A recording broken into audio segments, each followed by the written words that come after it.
ఇయాల కార్గుర్తు పార్టీ లీడర్లు సంగారెడ్డి జిల్లాలో మీటింగ్ పెట్టిండ్రుల్లా. ఎలక్షన్లు దగ్గర పడుతున్న కొద్దీ మీటింగ్ల మీద మీటింగ్లు పెడుతున్నారు. కార్గుర్తు పార్టీ నుంచి ఈ ఎలక్షన్లలో నిలబడే వెంకటరామిరెడ్డి సార్ గురించి పెట్టిన మీటింగ్ కేసీఆర్ సార్ వచ్చిండు. అగో సంగారెడ్డిలో జరుగుతున్న మీటింగ్లా కేసీఆర్ సార్ మాట్లాడుతున్నాడు. చలో ఓసారి చూసొద్దాం పాలి.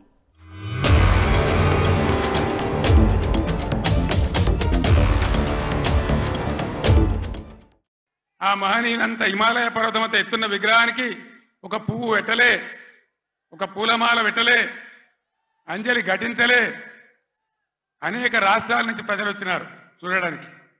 వాళ్ళ కనీసం మంచినీళ్ళు ఏర్పాటు చేయలే, గేట్లు బంద్ చేసి తాళాలు వేసినారు. దీన్ని ఏమంటారు? అహంకారమా? కండకావరమా? ఏమనుకోవాలి దీనికి? అజ్ఞానమా? ఎవరు పెట్టిన విగ్రహమే కదా, మనం ఒక విగ్రహమే పెట్టుకోలే. ఆయన పెట్టిన ఆర్టికల్ 3తోనే తెలంగాణ వచ్చింది కాబట్టి రాష్ట్ర సెక్రటేరియట్ కూడా, సచివాలయానికి కూడా అంబేద్కర్ మహనీయుని పేరే పెట్టుకున్నాం. యాదగిరి గుట్ట కూడా బీఆర్ఎస్ గవర్నమెంటే కట్టింది. మరి ఆడిపోయి ఎందుకు మొక్కుతున్నారు?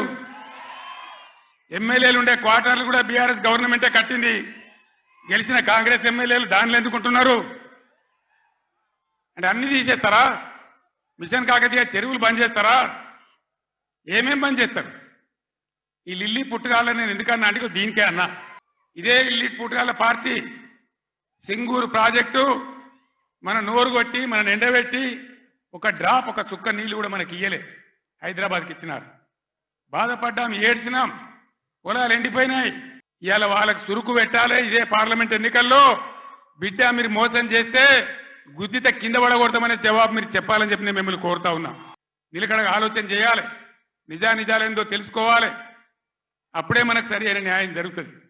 ఈ ప్రభుత్వం మెడలు వంచి మొన్న వాళ్ళు చేసిన ఆగమాగం హామీలు ఏవైతున్నాయో అవి నెరవేర్చాలంటే పార్లమెంట్ ఎలక్షన్లలో చురుకు పెట్టి చూపెడితేనే అవి సాధ్యమైందని మీ అందరికీ తెలియజేస్తాను.